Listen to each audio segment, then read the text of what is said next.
This is Michelle, and this is Mark, and this is their wonderful Niesmann and Bischoff 88.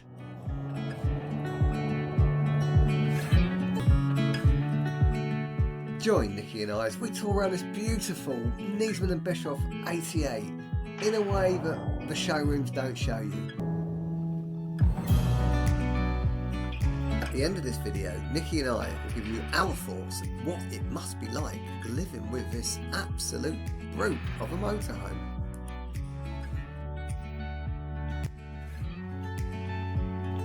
We are viewing this motorhome on a ski resort, and Mark and Michelle have absolutely everything in this van. Clothes for skiing, skis, snowboard, snowblades and Kit Kats.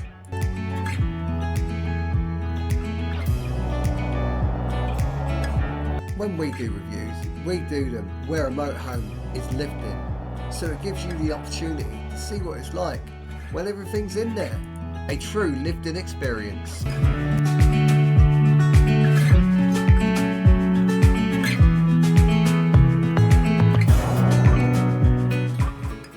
Mark showing off his freezer in the garage, fridge, freezer, cool box. There's more of a reason for that, but we'll dive into in a bit. But essentially, it's a garage that opens from double sides. That's just what you need. Access it either way. Nikki popping her head in just to see if there's any vegetables in there. No, not a chance, it's just for beer. This motorhome of course is a tag axle, so loads and loads of payload, so basically you can take pretty much what you need. And look at this is Mark's secret weapon. A digital tool for seeing how much water or how many litres of water you put in. Just £8, it's his favourite. So we come inside. One huge motorhome.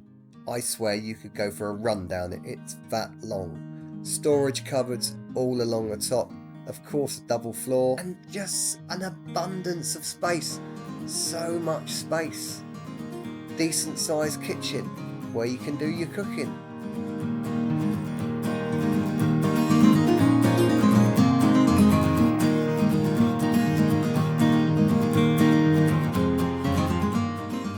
This being a UK model comes with microwave, it comes with oven, it comes with fridge, but not a particular big fridge freezer. This is why Mark has his freezer box in the garage.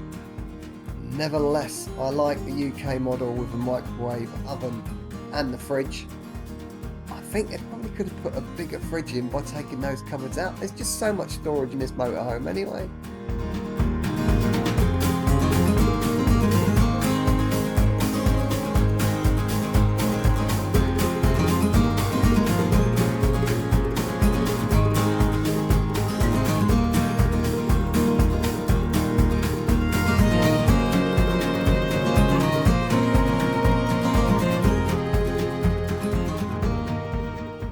This is what says luxury.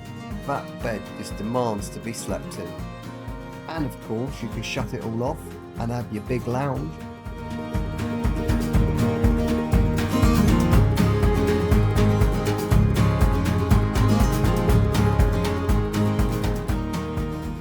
Extra length gives you extra bed space. This bedroom space is awesome.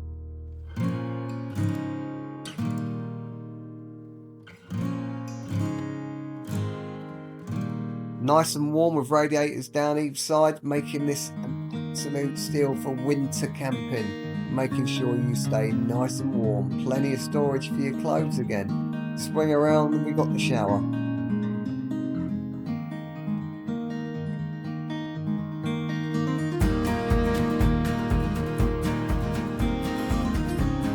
Nothing says lived in like hair care products in the bathroom. I of course don't need any of these. Brilliant space, plenty of stuff to do your hair, no doubt. It's going to have an inverter, it's got a TV so you can lay in bed and watch it. What's not to like?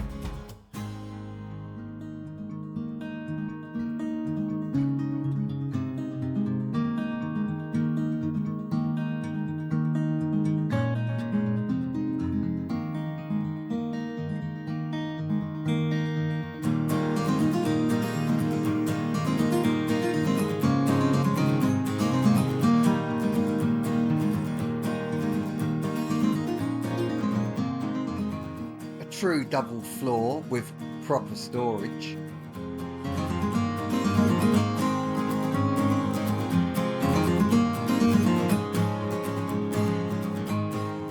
There.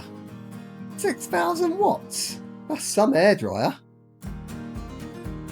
Heated waste tanks on board between the floors. No freezing going on here. You could be away a long time in this motorhome with all this storage space. Look at that covered space.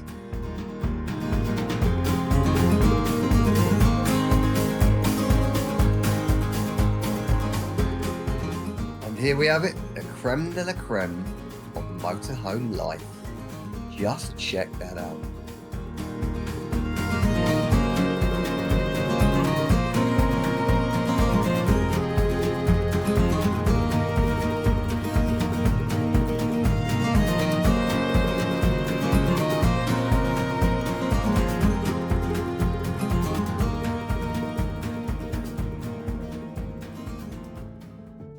Wow, I think that is a beautiful motorhome. It is certainly very impressive. It's an impressive motorhome. What about its faults? Are they faults or are they just differences? So obviously it's a longer van than ours. So when you're in it, when you're somewhere, it's great because you've got that extra space. But when you're driving it, maybe particularly up mountain roads and so on, it's that little bit longer and a little bit more difficult to manoeuvre. We've had big vans. 8.4 metres was the largest van we had, and quite frankly, I found it a little bit too big, but everyone's got their own preference. Yeah. Now Mark, for example, he tows this. Now, look how long that makes a van. But then if you're towing something and you're not needing to find places to stop overnight and you're just going from A to B in a single journey, and you know when you get there you're unhitching, it's maybe not so much of a problem. It's on normal roads, it's on motorway. Yeah. So that's the length. If you're a competent driver, and I'm sure Mark is, and I'm more sure Michelle is a very competent passenger, I've heard she really likes these mountain roads, then that's not going to be an issue. No. So what else do you see as an issue? The biggest issue for me, which is also the issue we had in our previous Niesmann, is the size of the fridge. There's not really a freezer in there to speak of, and the fridge itself is not particularly big. It's enough for a few days away, but you're not going to load that up for a couple of weeks. Even a week's worth of shopping you might struggle to fit in there, I think. Yeah, I see Mark's put a fridge box. Yeah. And a freezer box in the back, which obviously, clearly they've found that issue, Yeah. which is why they've done it. But that's the perfect way around it, because But the they were garage is big enough. And they were also going away for several weeks, weren't Yeah. they? So they Yeah. needed the additional food storage. Overall, I think that is an absolutely excellent van to live long term in. Yes, I think you could definitely. really live in that van long term. We had a New Year's Eve party in that motorhome, It was fantastic. and it was absolutely amazing, and there was plenty of room for all of us that were in there. So yeah, for me, that motorhome is definitely a hit. It's definitely a hit for winter camping, Yeah. but probably more so of a hit for long-term winter camping. Yeah.